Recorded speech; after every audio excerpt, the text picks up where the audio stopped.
Assalamualaikum warahmatullahi wabarakatuh. Yang saya hormati Bapak Ibu penguji uji kinerja mahasiswa PBG dalam Jabatan Transformasi plus Kementerian Agama RI LPTK YAIN Sultan Amri Gorontalo. Batch 1 tahun 2025. Perkenalkan, nama saya Abdul Malik SPDI. Saya Guru Pendidikan Agama Islam di SMP Muhammadiyah Utama Purwato, Kecamatan Duriadaah, Kabupaten Purwato, Provinsi Gorontalo. Saya adalah mahasiswa pendidikan profesi guru dalam jabatan Kementerian Agama RI Batch 1 tahun 2025 di LPTK YAIN Sultan Amri Gorontalo dengan NIM 2471250004. Nomor UKG 750367000158.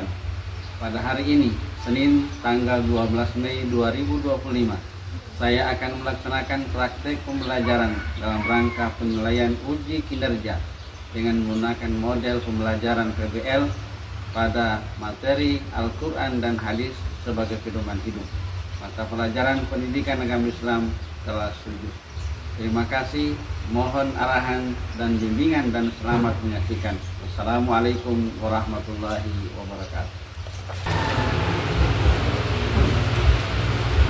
Assalamualaikum warahmatullahi wabarakatuh. Waalaikumsalam warahmatullahi wabarakatuh. Oke. Bagaimana kabar anak sekalian hari ini? Alhamdulillah, tubuhku, pikiranku, hatiku, fresh, luar biasa. Allahu Akbar. Sebelum kita mulai proses pembelajaran pada hari ini, marilah kita berdoa sesuai dengan keyakinan kita masing-masing. Berdoa akan dipimpin oleh ketua kelas. Silakan. Sebelum kita belajar, marilah kita berdoa. Berdoa dimulai. Bismillahirrahmanirrahim.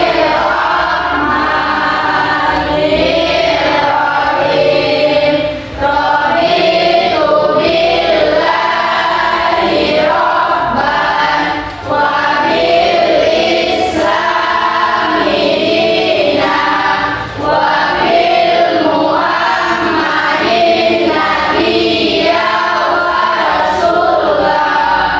Rabbi zidni ilman warzuqni rahman. Tanya siapa yang tidak hadir? Hadir semua? Oke, alhamdulillah. Jadi sebelum proses pembelajaran dimulai, kita harus sepakat dulu. Saya minta kepada anda sekalian untuk fokus, ya, konsentrasi dalam proses pembelajaran. Tidak ada aktivitas lain selain proses pembelajaran. Kita sudah belajar tentang surat An-Nisa ayat 59 dan surat Al-Anfal ayat 64. Jadi hari ini kita akan mempelajari tentang Al-Quran dan Hadis sebagai pedoman hidup. Diharapkan kepada adik-adik sekalian, ya, yang pertama dapat memahami definisi Al-Quran dan Hadis sebagai pedoman hidup. Selanjutnya yang kedua adalah adik-adik harus dapat menjelaskan fungsi serta kedudukan dari Al-Quran dan Hadis sebagai pedoman hidup. Yang ketiga, adik-adik sekalian mampu menguraikan Al-Quran dan Hadis sebagai sumber hukum Islam. Gambar di depan, gambar di samping kiri ini, samping kiri kita apa namanya? Al-Quran. Kemudian di sebelahnya orang yang mengaji. Nah, bisa kita simpulkan bahwa Al-Quran harus dibaca, ya. Logikanya bahwa Al-Quran merupakan sebuah pedoman atau petunjuk bagi kita dalam kehidupan sehari-hari. Selanjutnya, nama apa dia? Hadis.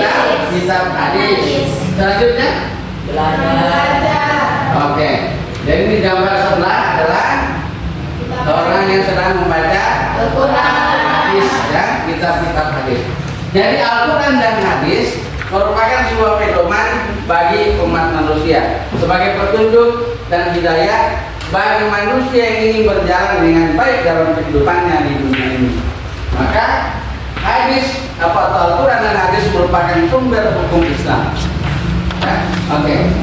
Masing-masing kelompok 1, kelompok 2, kelompok 3, ya, masing-masing membahas materi yang akan saya berikan. Ya, kelompok 1 itu membahas tentang Al-Quran dan hadis pengertiannya, ya. Kelompok 2 itu membahas tentang fungsi dan kedudukan Al-Quran dan hadis. Sedangkan kelompok 3 adalah materi yang dibahas tentang Al-Quran dan hadis sebagai hukum Islam yang digunakan oleh umat manusia. Tepuk semangat.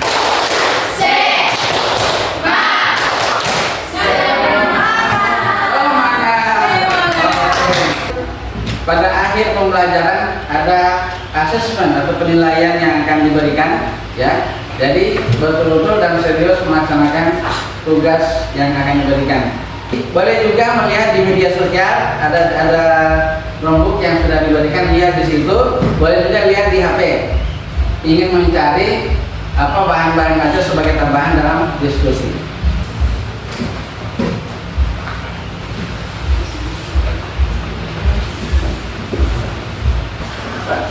Tulisin ya.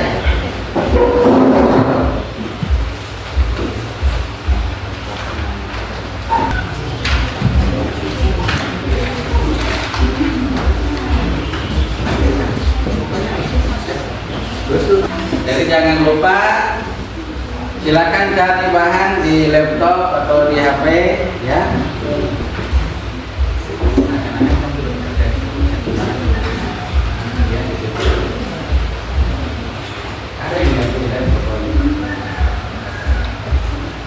Mana yang KPD-nya ada yang susah dikerjakan? Iya. Yang seriuslah untuk melakukan ini dia, melakukan tugas sesuai dengan KPD yang sudah diberikan. Nanti setelah ini, ya, ada yang sekalian akan mempresentasikan materi yang sudah didiskusikan tadi. Kemudian masing-masing kelompok memberikan pertanyaan kalau ada, ya. Nanti dipersilakan. Oke, 5 menit lagi waktu.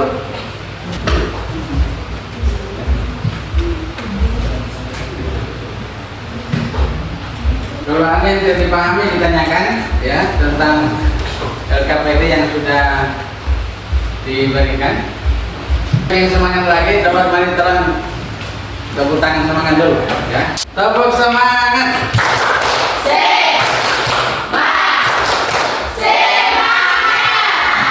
Nanti setelah ini ada yang sekalian mempresentasikan materi yang sudah diberikan atau sudah didiskusikan tadi secara kelompok, ya.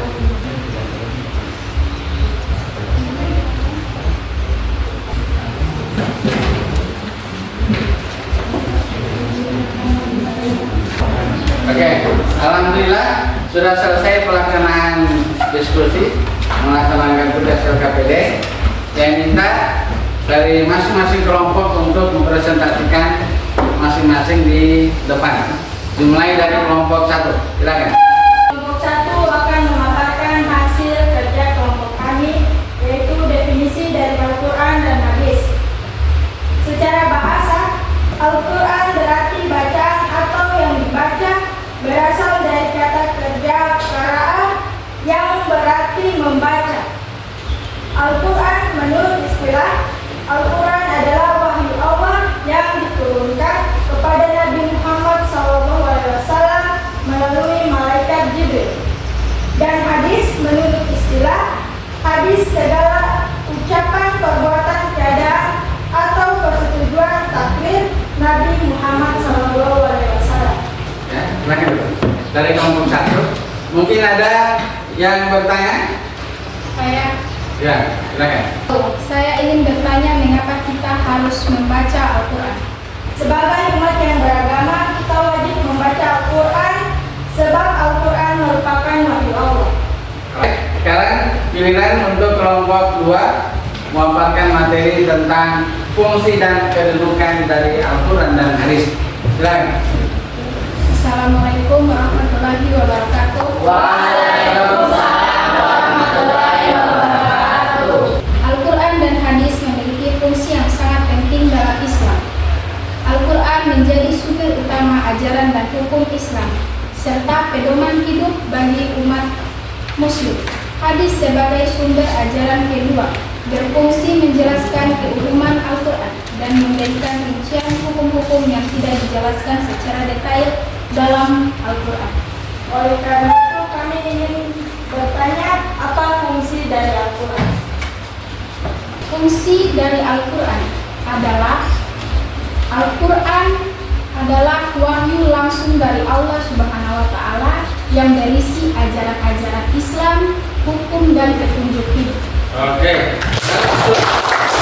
Kami dari kelompok 3 sangat tertarik dengan presentasi dari kelompok 2. Karena itu saya akan bertanya tentang apa fungsi hadis dalam kehidupan.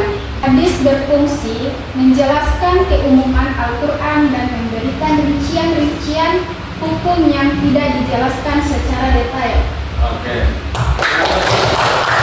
Ya, untuk memaparkan materi yang mereka bahas dalam diskusi tadi. Silakan. Assalamualaikum warahmatullahi wabarakatuh. Waalaikumsalam warahmatullahi wabarakatuh. Ya, kami dari kelompok 3 ingin memaparkan hasil presentasi kami pada hari ini tentang Al-Quran dan hadis sebagai sumber hukum Islam. Al-Quran adalah sumber hukum Islam utama dan pertama sebagai kitab suci. Al-Quran tidak hanya menjadi pedoman hidup, tetapi juga mengandung aturan-aturan hukum yang mengatur berbagai aspek kehidupan umat Islam. Kehendak Allah Subhanahu wa Ta'ala dan tetap relevan dalam sebagai berbagai zaman dan kondisi. Pertanyaan dari kelompok 1 dan 2 kepada kelompok 3. Gak ada? Oke. Kalau memang tidak ada, saya akan menjelaskan kembali hasil diskusi kami dari kelompok 1, kelompok 2 dan kelompok 3. Al-Quran ya diartikan sebagai wahyu dari Allah Subhanahu wa Ta'ala yang merupakan mukjizat ya, yang merupakan mukjizat diturunkan kepada Nabi Muhammad SAW, dituliskan dalam bentuk mushaf, diriwayatkan secara mutawatir dan membaca ayat-ayat menjadi sebuah ibadah. Jadi Al-Quran itu ya diturunkan secara bertahap, secara mutawatir ya, diturunkan melalui malaikat Jibril ya, melalui malaikat Jibril kepada Nabi Muhammad SAW ya. Pengertian daripada hadis adalah perkataan, perbuatan ya yang disandarkan kepada Rasulullah SAW ya, yang merupakan sebuah contoh teladan. Apa yang dilakukan oleh Rasulullah SAW merupakan sebuah teladan yang baik ya, yang harus diikuti oleh umat manusia. Selanjutnya, fungsi Al-Quran dan kedudukannya ya. Kedudukan Al-Quran sebagai sumber hukum Islam yang pertama, sumber hukum yang utama setelah hadis ya. Begitu juga dengan fungsi hadis. Fungsi hadis adalah menjelaskan atau menegaskan isi Al-Quran. Jadi Al-Quran itu ada penjelasannya, sifat-sifatnya umum. Nah, yang menjelaskan nanti al-hadis. Jadi menegaskan atau menguatkan itu, menguatkan Al-Quran itu hadis. Ada ayat-ayat yang belum bisa dipahami, yang perlu harus ada tafsiran, harus ada takwil dan sebagainya, maka hadis sebagai penjelas daripada Al-Quran. Bahkan sumber hukum Islam yang kedua setelah Al-Quran. Jadi hadis berfungsi sebagai penjelas, penguat terhadap ketentuan-ketentuan dalam Al-Quran yang bersifat umum. Ada pertanyaan? Dari penjelasan tadi ya, itu dari penjelasan yang sudah saya berikan tadi, kita ingin mengetahui, mengukur sampai di mana pemahaman adik sekalian tentang materi yang sudah diberikan tadi atau sudah didiskusikan. Oke, saya beri waktu 5 menit untuk mengerjakan ini dia.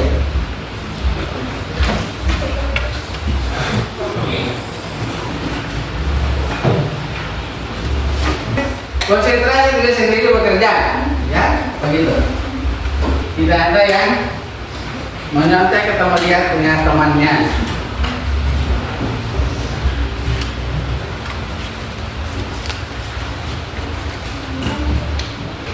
Karena ini adalah ulangan atau asesmen, penilaian asesmen, dilihat dari atau mengukur pemahaman kamu tentang materi yang sudah kamu diskusikan tadi.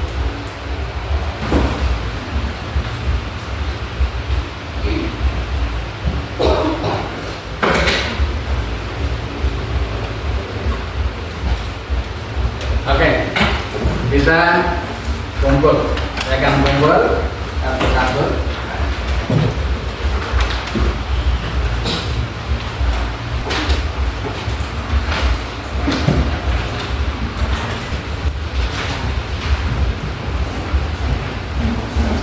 Kasih adik sekalian, ya. Ini adalah mengukur sampai di mana kemampuan dan pemahaman adik sekalian tentang materi yang sudah diberikan. Kita akan coba stretching dulu. Oke. Baik, semangat semua. Oke. Tepuk semangat.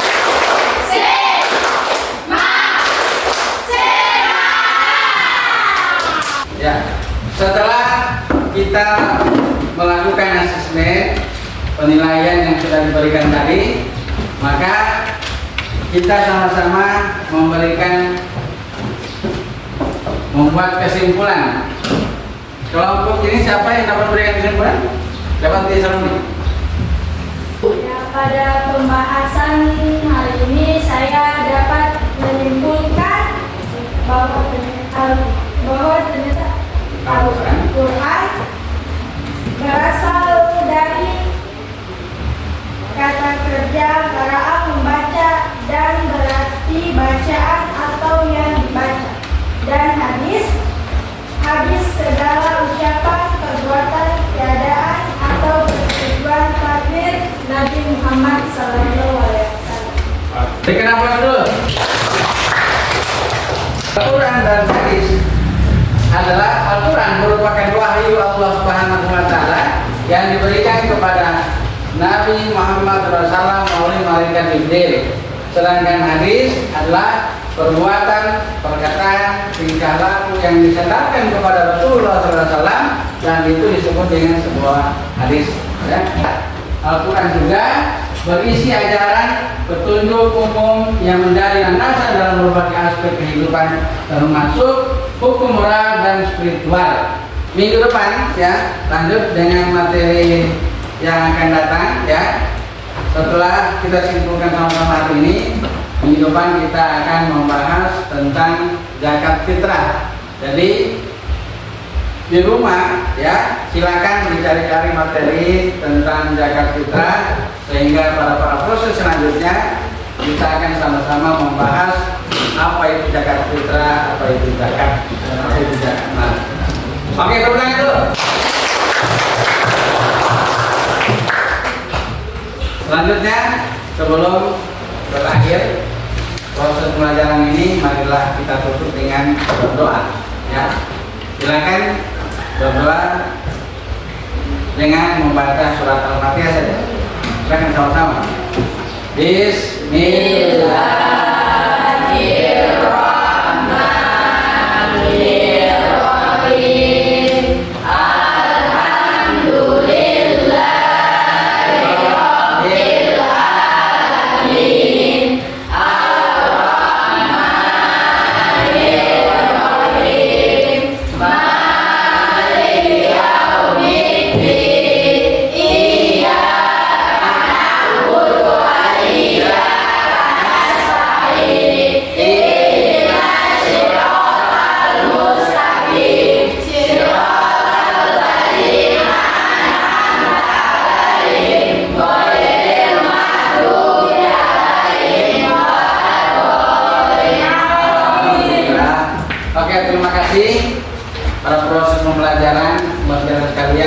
telah mengikuti dengan fokus. Marilah kita tutup pembelajaran pada hari ini dengan mengucapkan alhamdulillahirabbil alamin. Assalamualaikum warahmatullahi wabarakatuh.